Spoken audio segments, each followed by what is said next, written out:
मोदियों को 18 साल लग गए दवाई लाने में सामने वालों को, लेकिन कोविड के दौरान कोविड की दवाई आते हुए ये सदन गवाह बना है। आप जिसके गवाह बने हैं, शब्दों का एक सवेरा हूँ, शब्दों का एक सवेरा हूँ, इंकलाब लिखता हूँ, अपने स्वर्ण हिंद के विकास का सच्चा ख्वाब लिखता हूँ। माना सवाल बहुत उठाते हैं मुझ पर ये सामने वाले, लेकिन मैं अपने कर्मों से उनका जवाब लिखता हूँ। धन्यवाद आदरणीय सभापति महोदय जी, आपने मुझे आज 18वीं लोकसभा में बजट के पक्ष में बोलने के लिए मौका दिया। मैं सर्वप्रथम अपने पश्चिमी दिल्ली क्षेत्र की जनता का बहुत धन्यवाद करती हूँ, जिन्होंने ये मौका दिया कि मैं इस ऐतिहासिक लोकसभा का हिस्सा बन पाई। और मैं दिल्ली की जनता का भी बहुत धन्यवाद करना चाहती हूँ, जिन्होंने राजधानी क्षेत्र के 7 सांसदों को तीसरी बार दिल्ली में जिताकर इस बात को साबित किया कि आदरणीय प्रधानमंत्री नरेंद्र मोदी जी देश को जिस दिशा में लेकर जा रहे हैं, देश उससे सहमत है। आदरणीय सभापति जी, हमारी वित्त मंत्री जी ने ऐतिहासिक एक समय पर 7वीं बार बजट रखा है, लेकिन ये भी महत्वपूर्ण है कि बजट भी बहुत ऐतिहासिक है। देश 11वें नंबर से 5वें नंबर पर पहुंचा है और इन पिछले 5 सालों में उनके द्वारा प्रस्तुत बजट से हमारा देश स्टार्टअप का 5वें नंबर का सबसे बड़ा इकोसिस्टम बनकर विश्व के सामने आया है। तो मैं उनका बहुत धन्यवाद करना चाहती हूँ। एक महिला होने के नाते मैं आदरणीय प्रधानमंत्री नरेंद्र मोदी जी का बहुत धन्यवाद करना चाहती हूँ।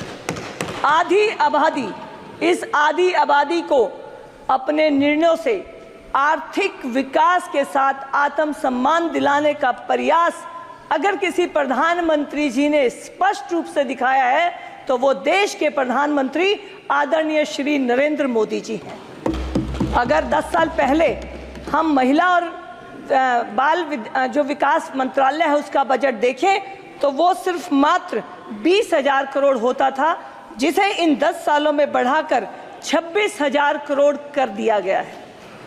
पहले फेज में आदरणीय प्रधानमंत्री जी ने कहा कि विमेन डेवलपमेंट के ऊपर बात होगी, और अब जो नया फेज है इसके अंदर विमेन लेड डेवलपमेंट के ऊपर बात रखी गई है और बात नहीं रखी गई है। अपने निर्णयों में और बजट में उन्होंने इस बात को साफ किया है, जो आदरणीय हमारी वित्त मंत्री श्रीमती निर्मला सीतारमण जी ने रखा है। Ministry of women child development में वर्किंग वुमेन्स हॉस्टल के साथ क्रचेस भी बनेंगे।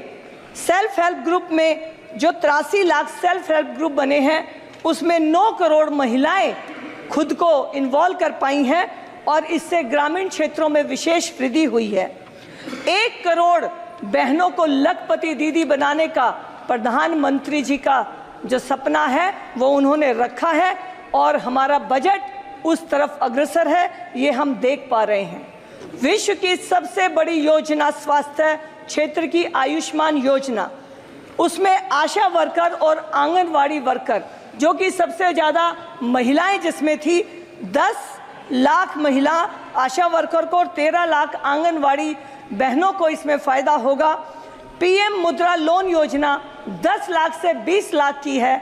मैं इसमें विशेषकर धन्यवाद करना चाहती हूं प्रधानमंत्री जी का, क्योंकि 27 लाख करोड़ रुपए का जो लोन दिया गया उसमें 70% महिलाओं ने इस लोन को खुद के लिए रजिस्टर्ड किया है, तो उनका बहुत बहुत धन्यवाद।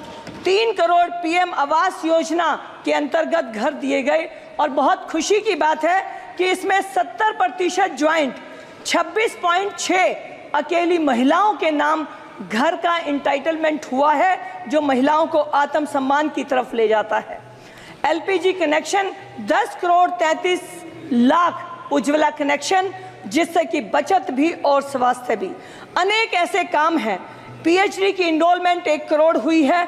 लेकिन मैं एक बात और कहना चाहूँगी, क्योंकि समय बहुत कम है, कि आपने जो समय दिया है उसमें मैं कंक्लूड करते हुए ये बात जरूर कहूँगी कि सिर्फ बजट में आर्थिक रूप से महिलाओं को सम्मान नहीं मिलता, आत्मसम्मान भी प्रधानमंत्री जी ने दिया है। कि हज पर जो हमारी मुस्लिम बहनें अकेले नहीं जा सकती थी, उन्हें पुरुष के साथ और समूह में जाना कंपलसरी था।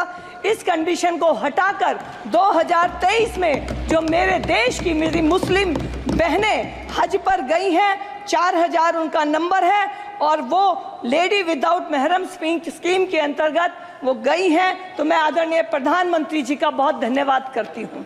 मैं दिल्ली से हूँ, मैं 80,000 करोड़ दिल्ली को देने के लिए आदरणीय वित्त मंत्री जी का बहुत बहुत धन्यवाद करती हूँ। दिल्ली को मोहल्ला क्लिनिक के नाम पर और दिल्ली सरकार के हॉस्पिटल के नाम पर भगवान भरोसे छोड़ने का काम दिल्ली सरकार ने किया, लेकिन दिल्ली में एम्स, आरएमएल, सफदरजंग ऐसे 7 हॉस्पिटल हैं, इनके लिए 10,500 करोड़ रुपए का बजट प्रोविजन आदरणीय वित्त मंत्री ने किया है। मैं उनका धन्यवाद करती हूं।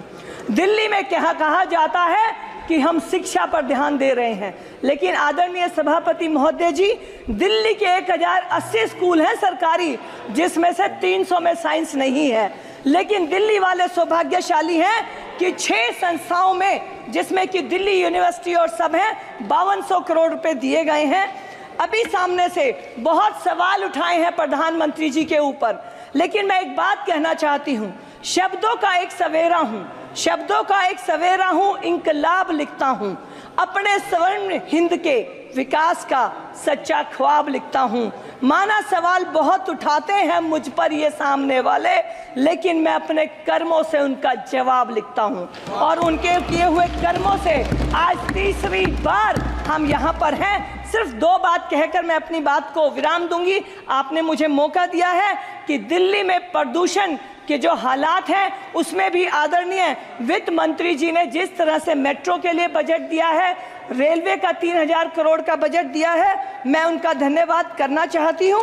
और मैं आज क्योंकि सामने से बोला कि सरकार ने क्या किया है, तो मैं उनको बताना चाहती हूं कि पोलियो को 18 साल लग गए दवाई लाने में सामने वालों को, लेकिन कोविड के दौरान कोविड की दवाई आते हुए ये सदन गवाह बना है, आप जिसके गवाह बने हैं। और अब मैं सौभाग्यशाली हूं कि तीसरी बार मोदी सरकार के समय पर 3 गुना शक्ति, 3 गुना गति से विश्व की तीसरी बड़ी अर्थव्यवस्था बनने की तरफ हम बढ़ेंगे।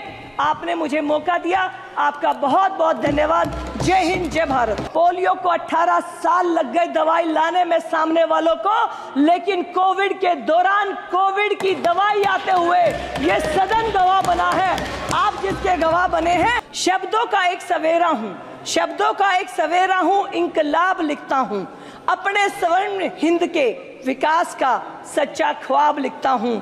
माना सवाल बहुत उठाते हैं मुझ पर ये सामने वाले, लेकिन मैं अपने कर्मों से उनका जवाब लिखता हूँ।